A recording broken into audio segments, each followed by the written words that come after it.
The year is 31. Only a few short years prior, the peoples of the Sakutakin Valley cast off foreign rule by their suzerain and proclaimed the Second Fraternal Republic. United beneath the new stateholders, or STK, the long road to recovery from colonial occupation began. Their party congress would settle for a candidate few were especially enthusiastic for, but could live with, Kekkonen Duma.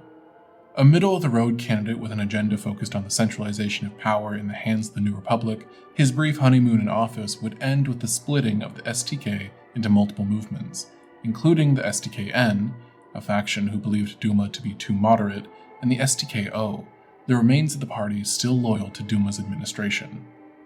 The following years were witness to several disasters associated with Duma, including his administration's mishandling of Tempest Delgado, a storm that left several communities in the northeast flooded and subsequently abandoned. The Republican Guard, a loosely organized army largely independent from the Republic, would abandon Duma's orders to stay put, instead carrying out relief efforts under the command of Armando Calvino. While Duma did not publicly respond to the crisis, fearing it would embolden the Republican Guard to act against the state, in private he viewed the Republican Guard as an illegitimate army of mutineers, and would carry out internal investigations of figures associated with it. 29 would see Armando Calvino use his newfound prominence to join other members of the opposition on the When's Tomorrow national tour, developing a sense of connection with the communities that had felt ignored by the Duma administration.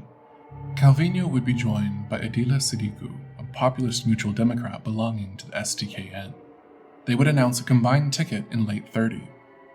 The lead-up to the election, slated for 31, would see a constant back and forth between the two halves of the once united STK. Clashes in the streets continued to weaken Duma's position as his stable guidance seemed to waver. Brawls in the courts would result in the purging of voter registrations in unfavorable districts, and the banning of voting from abroad for the Fratari diaspora. During the week of elections, phone lines were cut and news of violence trickled in from remote communities. Hoping to salvage what he could of his position, and having received the exit polls, Duma would opt to concede in a televised address in front of a crowd of his supporters. A bullet to his chest brought his speech and administration to an unceremonious end. Calvino's short-lived presidency would see the nation crumbling. The division that had once been the centerpiece of the STK's party congress was now tearing families and communities asunder. The Republican Guard, now deeply politicized, fractured between pro- and anti-Calvino camps. Within weeks, the capital would fall to portions of the Republican Guard aligned with the STKO, prompting the evacuation of Calvino's government to the Autonomies, a pair of islands to the north of the mainland. The ensuing civil war promptly extinguished the Second Fraternal Republic. The year is now 46. Airships buzz high above the war-torn streets of Conflueo, illuminated by spotlights wandering across the sky. Some carry cargo, others passengers. What they have in common is that they're not bound for this city. They are always departing, never arriving.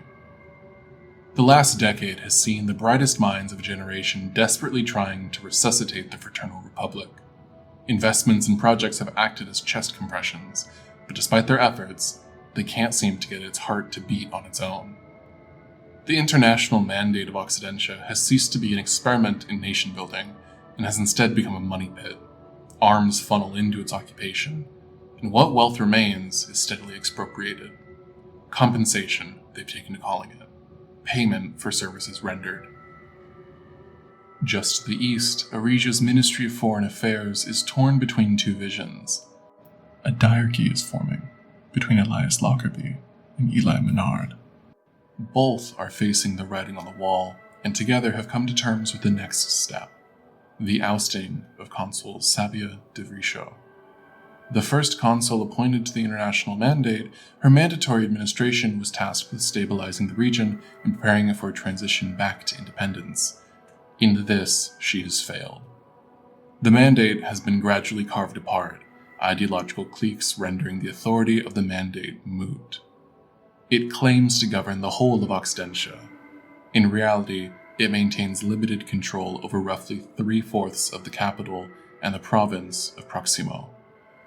The East has been lost to modernist radicals, while the Midwest and Southeast have fallen to an array of internationally financed and armed militias, most notably the Salvadori Intervalian People's Army, or SIPA, overtly sponsored by Aresia at the behest of Lockerbie.